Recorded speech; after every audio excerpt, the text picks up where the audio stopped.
और मुझे आशा है कि आयोजक मुझे इस बात के लिए आज्ञा दे देंगे। मैं आप सब लोग को नमस्कार।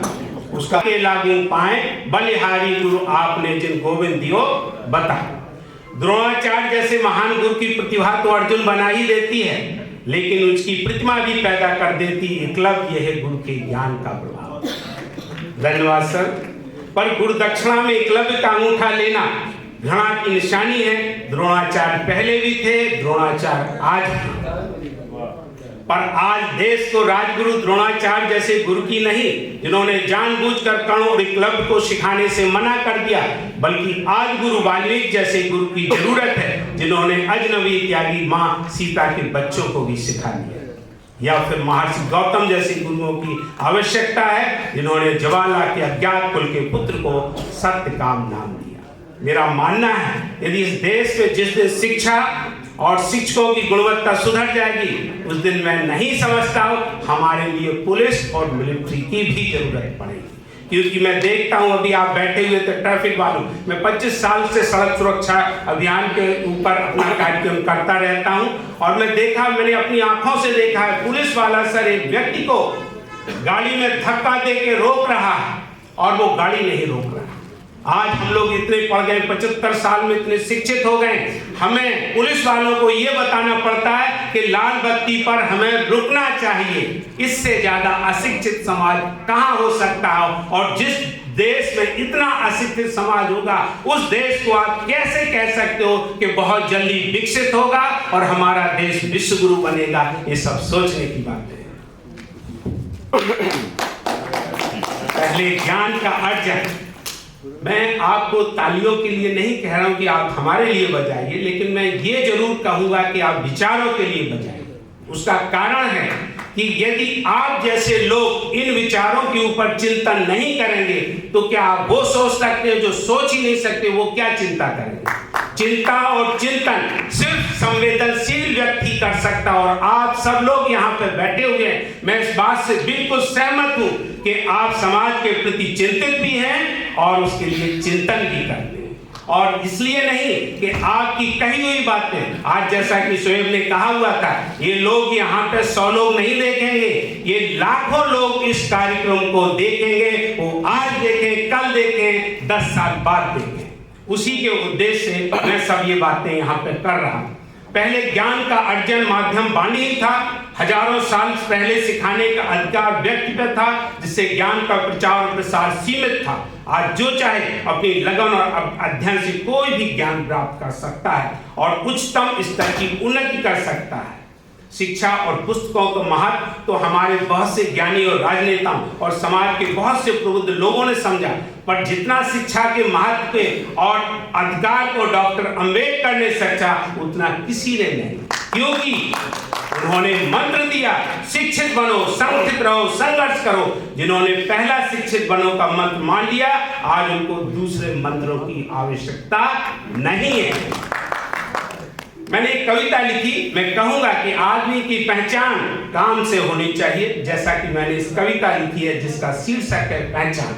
एक्चुअली ये कविता लिखी है मैंने मनमोहन सिंह जी के अभी जो 27 तारीख को उन्हीं के लिए समर्पित की है, क्योंकि कविता तो पहले लिखी थी, जिनके बारे में सभी लोग जानते हैं। उनके बारे में क्या कहते हैं, उनको कभी कभी कहा जाता था कि बड़े मौनी प्रधानमंत्री हैं। उन्हीं के लिए लिखा है, मेरा नाम मत पूछना, मेरा उपनाम मत पूछना, पूछना ही है तो मेरा काम पूछना, क्योंकि नाम नहीं काम बोलता है। धन्यवाद। मेरा मानना है व्यक्ति और समाज देश में परिवर्तन लाने की आवश्यकता ही नहीं, बल्कि परिवर्तन एक सार्वजनिक नियम है और किसी भी परिवर्तन को लाने के लिए विचारों को बदलने की आवश्यकता होती है। जैसा कि हमारे शास्त्रों में लिखा है, विचारम परम ज्ञानम, ज्ञानम परम बलम, अर्थात ज्ञान सबसे बड़ा बल। चूंकि जैसा कि मैंने पहले कहा है, ये कवि सम्मेलन का ही है और मैं चूंकि जाना है मुझे, तो मैं आई लव यू बेबी, अक्षर तो वही है, आंखें बदलती हैं और आंखें बदलने से अर्थ बदलते हैं। I love you baby. धन्यवाद। मैं दोबारा कहूंगा, आई लव यू बेबी। अक्षर तो वही हैं, आंखें बदलती हैं, आंखें बदलने से अर्थ बदलते हैं। I love you baby. आजकल हमारे देश में बहुत तरह की समस्याएं चल रही हैं, जिसको आप कहते हैं खतरा। मैंने एक कविता लिखी है खतरा, वो नई पुस्तक में आएगी। खतरा नौजवानों से नहीं, क्योंकि मानव संसाधन से बड़ा कोई संसाधन नहीं। नौजवान ही तो है किसी परिवार, समाज और देश की रीढ़। खतरा नौजवानों के सपनों से नहीं, क्योंकि सपने ही तो सच्चे होते हैं, अपने होते हैं। यदि सपने ही बेच दिए तो बचेगा क्या जीवन में।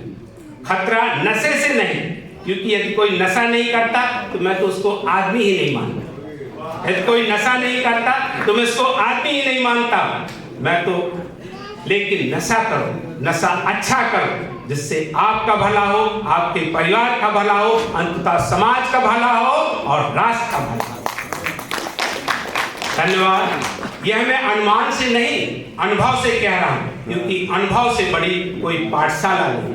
खतरा नौजवानों से नहीं, खतरा नौजवानों के सपनों से नहीं, खतरा नौजवानों के नशे से भी नहीं। खतरा है नौजवानों के नशे के सपनों से।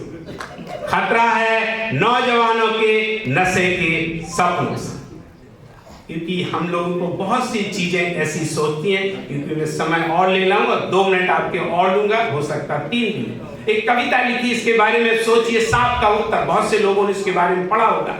एक बहुआयामी व्यक्तित्व के धनी समाज सुधारक एवं दार्शनिक कवि अज्ञे ने कहा है, सांप तुम सभ्य तो हुए नहीं, नगर में बसना भी तुम्हें नहीं आया। एक बात पूछूं, उत्तर दोगे तब कैसे सीखा डसना, विष कहाँ पाया। यह अज्ञे जी की कविता है।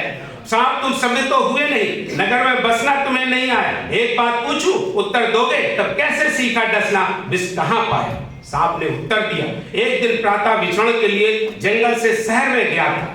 मैंने छिपकर सुना था, एक शहरवासी धूर्त मानव साधारण वनवासी से सेखी बघार रहा था। मैं वह नहीं जो आप सोचते हैं, मैं वह नहीं जो आप सोचते हैं, क्योंकि मैं ज्ञानी हूँ, जानता हूँ, मानता हूँ। मैंने पढ़ा है, शास्त्रों में लिखा है, विचारम परम ज्ञानम, ज्ञानम परम बलम। विचार सबसे बड़ा बल है, इसलिए मेरा शरीर आप जैसा, पर मेरा विचार सांप जैसा। मेरा शरीर आप जैसा, पर मेरा विचार सांप जैसा। हे कपटी मानव, अब मैं समझा तू इतना विचित्र क्यों है, तू इतना घृत क्यों है, क्योंकि तू आस्तीन का सांप लगता है, मुंह में राम बगल में छुरी रखता है, हम जैसे सीधे साधों को मारता है और फिर हमें ही बदनाम करता है। हे अभिजा, मैं वह नहीं जो आप सोचते हैं, मैं उसी को डसता हूँ, उसी को डराता हूँ जो मुझे सताता है, क्योंकि मैं भी ईंट का जवाब पत्थर से देना जानता हूँ। हे कुली, क्या आपने यह नहीं सुना है, पढ़ा है, पर मैंने तो साधारण व्यक्तियों से सुना है कि हर जीव का विकास वातावरण से होता है। हर जीव का विकास वातावरण से होता है। सीखने के 3 ही तरीके होते हैं, देख के, सुन के, करके। हे मनीषी, उत्तर सुनोगे तो आप शर्म से पानी पानी हो जाओगे। क्या आपने यह भी नहीं सुना है? यदि नहीं तो कान खोल कर सुन लो, गांठ बांध लो। बद अच्छा बदनाम बुरा होता है, बद अच्छा बदनाम बुरा होता है। खरबूजे को देखकर खरबूजा रंग बदलता है। इसलिए हे परम ज्ञानी, मेरा शरीर सांप जैसा, पर मेरा विचार आप जैसा। मैंने डसना आपसे ही सीखा है और जिस आप सही। मैं आयोजकों को अपनी एक कविता के माध्यम से धन्यवाद भी देना चाहता हूं और एक संदेश भी देना चाहता हूं।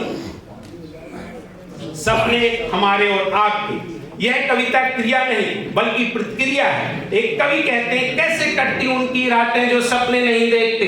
मैं कहता हूं, कैसे कटते उनके दिन जो सपने नहीं देखते। सपनों को देखना सीखो, रात के नहीं बल्कि दिन के भी।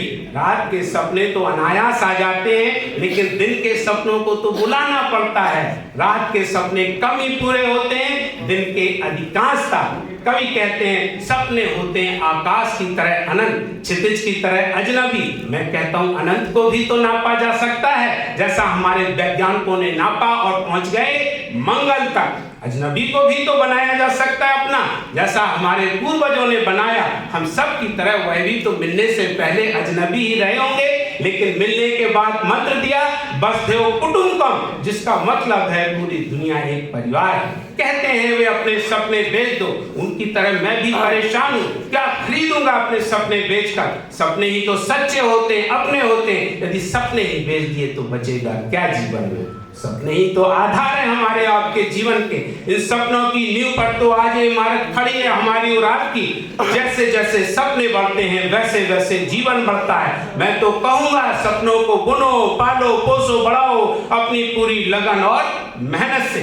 सपने ही तो भविष्य हमारा आपका। हाँ, अपने सपनों को पूरा करने के लिए दूसरों का सहयोग लो और दूसरों के सपनों को पूरा करने के लिए अपना सहयोग दो, क्योंकि जीवन का आधार ही है सहयोग। क्योंकि जीवन का आधार ही है सहयोग। सहयोग के बिना हम सबकी उत्पत्ति नहीं हुई होती। सहयोग के बिना हम सबकी उत्पत्ति नहीं हुई होती, ना ही होता इतना विकास एवं विस्तार। आज यहाँ जो पूरा हो रहा सपना ही तो था और क्या।